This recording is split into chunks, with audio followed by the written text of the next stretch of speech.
अध्याय 9 परम गुह्य ज्ञान। श्री भगवान ने कहा, हे अर्जुन, चूंकि तुम मुझसे कभी ईर्ष्या नहीं करते, इसलिए मैं तुम्हें यह परम गुह्य ज्ञान तथा अनुभूति बतलाऊंगा, जिसे जानकर तुम संसार के सारे क्लेशों से मुक्त हो जाओगे।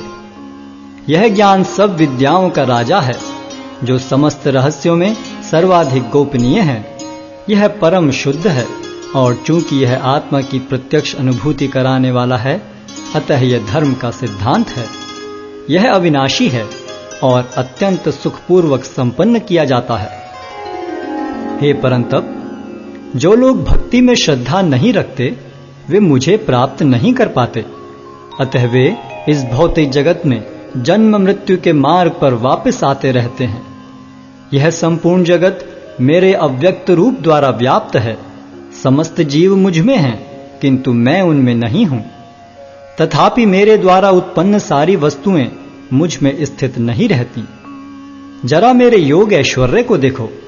यद्यपि मैं समस्त जीवों का पालक हूं और सर्वत्र व्याप्त हूं, लेकिन मैं इस विराट अभिव्यक्ति का अंश नहीं हूं, क्योंकि मैं सृष्टि का कारण स्वरूप हूं।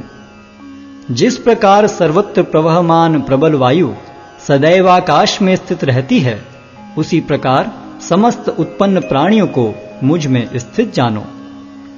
हे कुंती पुत्र, कल्पकांत होने पर सारे प्राणी मेरी प्रकृति में प्रवेश करते हैं, और अन्य कल्प के आरंभ होने पर मैं उन्हें अपनी शक्ति से पुनः उत्पन्न करता हूं। संपूर्ण विराट जगत मेरे अधीन है। यह मेरी इच्छा से बारंबार स्वतः प्रकट होता रहता है और मेरी ही इच्छा से अंत में विनष्ट होता है। हे धनंजय, ये सारे कर्म मुझे नहीं बांध पाते हैं। मैं उदासीन की भांति इन सारे भौतिक कर्मों से सदैव विरक्त रहता हूं।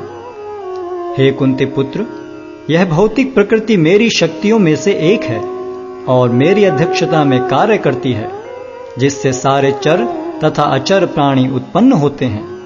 इसके शासन में यह जगत बारंबार सृजित और विनष्ट होता रहता है। जब मैं मनुष्य रूप में अवतरित होता हूं, तो मूर्ख मेरा उपहास करते हैं। वे मुझ परमेश्वर के दिव्य स्वभाव को नहीं जानते। जो लोग इस प्रकार मोहग्रस्त होते हैं, वे आसुरी तथा नास्तिक विचारों के प्रति आकृष्ट रहते हैं।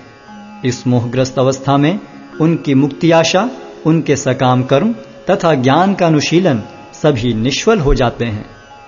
हे पार्थ, मोहमुक्त महात्मा जन दैवी प्रकृति के संरक्षण में रहते हैं। वे पूर्णतः भक्ति में निमग्न रहते हैं, क्योंकि वे मुझे आदि तथा अविनाशी भगवान के रूप में जानते हैं। ये महात्मा मेरी महिमा का नित्य कीर्तन करते हुए, दृढ़ संकल्प के साथ प्रयास करते हुए, मुझे नमस्कार करते हुए भक्ति भाव से निरंतर मेरी पूजा करते हैं। अन्य लोग जो ज्ञान के अनुशीलन द्वारा यज्ञ में लगे रहते हैं, वे भगवान की पूजा उनके अद्वय रूप में, विविध रूपों में तथा विश्व रूप में करते हैं। किंतु मैं ही कर्मकांड, मैं ही यज्ञ, पितरों को दिया जाने वाला तर्पण, औषधि, दिव्य ध्वनि, घी, अग्नि तथा आहुति हूं। मैं इस ब्रह्मांड का पिता, माता, आश्रय तथा पितामह हूं। मैं ज्ञेय, शुद्धिकर्ता तथा ओंकार हूं। मैं ऋग्वेद, सामवेद तथा यजुर्वेद भी हूं। मैं ही लक्ष्य, पालनकर्ता, स्वामी, साक्षी, धाम, शरण स्थली तथा अत्यंत प्रिय मित्र हूं। मैं सृष्टि तथा प्रलय, सबका आधार, आश्रय तथा अविनाशी बीज भी हूं। हे अर्जुन, मैं ही ताप प्रदान करता हूं और वर्षा को रोकता तथा लाता हूं। मैं अमृतत्व हूं और साक्षात मृत्यु भी हूं। आत्मा तथा पदार्थ दोनों मुझ ही में हैं। जो वेदों का अध्ययन करते तथा सोमरस का पान करते हैं, वे स्वर्ग प्राप्ति की गवेषणा करते हुए अप्रत्यक्ष रूप से मेरी पूजा करते हैं। वे पाप कर्मों से शुद्ध होकर इंद्र के पवित्र स्वर्गिक धाम में जन्म लेते हैं, जहां वे देवताओं का सा आनंद भोगते हैं। इस प्रकार जब वे विस्तृत स्वर्गिक इंद्रिय सुख को भोग लेते हैं और उनके पुण्य कर्मों के फल क्षीण हो जाते हैं, तो वे इस मृत्यु लोक में पुनः लौट आते हैं। इस प्रकार जो तीनों वेदों के सिद्धांतों में दृढ़ रहकर इंद्रिय सुख की गवेषणा करते हैं, उन्हें जन्म मृत्यु का चक्र ही मिल पाता है। किंतु जो लोग अनन्य भाव से मेरे दिव्य स्वरूप का ध्यान करते हुए निरंतर मेरी पूजा करते हैं, उनकी जो आवश्यकताएं होती हैं उन्हें मैं पूरा करता हूं और जो कुछ उनके पास है उसकी रक्षा करता हूं। हे कुंती पुत्र, जो लोग अन्य देवताओं के भक्त हैं और उनकी श्रद्धा पूर्वक पूजा करते हैं, वास्तव में वे भी मेरी ही पूजा करते हैं, किंतु वे यह त्रुटिपूर्वक ढंग से करते हैं। मैं ही समस्त यज्ञों का एकमात्र भोक्ता तथा स्वामी हूं। अतः जो लोग मेरे वास्तविक दिव्य स्वभाव को नहीं पहचान पाते, वे नीचे गिर जाते हैं। जो देवताओं की पूजा करते हैं वे देवताओं के बीच जन्म लेंगे। जो पितरों को पूजते हैं वे पितरों के पास जाते हैं। जो भूत प्रेतों की उपासना करते हैं वे उन्हीं के बीच जन्म लेते हैं। और जो मेरी पूजा करते हैं वे मेरे साथ निवास करते हैं। यदि कोई प्रेम तथा भक्ति के साथ मुझे पत्र, पुष्प, फल या जल प्रदान करता है तो मैं उसे स्वीकार करता हूं।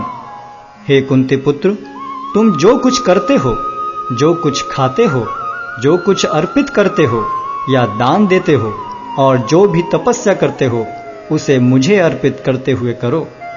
इस तरह तुम कर्म के बंधन तथा इसके शुभाशुभ फलों से मुक्त हो सकोगे। इस संन्यास योग में अपने चित्त को स्थिर करके तुम मुक्त होकर मेरे पास आ सकोगे। मैं न तो किसी से द्वेष करता हूं, न ही किसी के साथ पक्षपात करता हूं। मैं सबों के लिए समभाव हूं, किंतु जो भी भक्ति पूर्वक मेरी सेवा करता है वह मेरा मित्र है, मुझ में स्थित रहता है और मैं भी उसका मित्र हूं। यदि कोई जघन्य से जघन्य कर्म करता है, किंतु यदि वह भक्ति में रत रहता है तो उसे साधु मानना चाहिए, क्योंकि वह अपने संकल्प में अडिग रहता है। वह तुरंत धर्मात्मा बन जाता है और स्थायी शांति को प्राप्त होता है। हे कुंती पुत्र, निडर होकर घोषणा कर दो कि मेरे भक्त का कभी विनाश नहीं होता है। हे पार्थ, जो लोग मेरी शरण ग्रहण करते हैं वे भले ही निम्न जन्मा स्त्री, वैश्य तथा शूद्र क्यों न हो, वे परम धाम को प्राप्त करते हैं। फिर धर्मात्मा ब्राह्मणों, भक्तों तथा राज ऋषियों के लिए तो कहना ही क्या है। अतः इस क्षणिक दुख में संसार में आ जाने पर मेरी प्रेमा भक्ति में अपने आप को लगाओ। अपने मन को मेरे नित्य चिंतन में लगाओ। मेरे भक्त बनो, मुझे नमस्कार करो और मेरी ही पूजा करो। इस प्रकार मुझ में पूर्णतया तल्लीन होने पर तुम निश्चित रूप से मुझको प्राप्त होगे।